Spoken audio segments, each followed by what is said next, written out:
Imaginez place de la Motte Rouge, en plein cœur de La Rochelle, marquant l'entrée de la rue Saint-Nicolas, une porte majestueuse du même nom.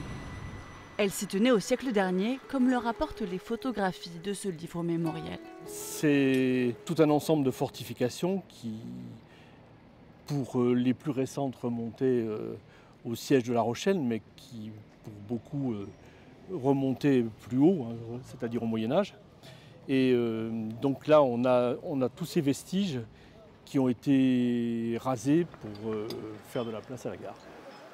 Après la Première Guerre mondiale, Albert Kahn, un philanthrope, envoie des opérateurs photos dans tout le pays pour constituer des archives exposées depuis au musée.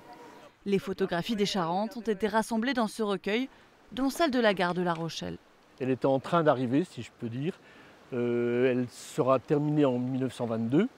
Mais là, on voit les travaux, les derniers travaux, jusqu'à ce qu'elle soit finie. Denis Montebello a préfacé ce livre paru l'an dernier.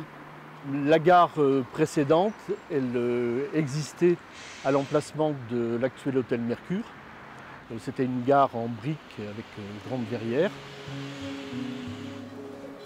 Ces autochromes, premières photos en couleur réalisées avec des grains d'amidon teintés, révèlent chacune une partie de l'histoire de la ville.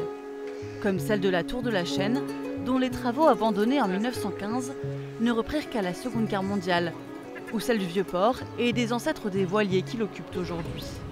Le port de pêche était encore là, il a déménagé assez récemment, en 1994. On voit des voiliers très très beaux et avec des voiles de couleur. Si La Rochelle a bien changé depuis 1920, certaines pages semblent dater d'hier, comme cette vue de la tour de la Lanterne, prise de l'allée des Tamaris, comme figée dans le temps, un siècle plus tard.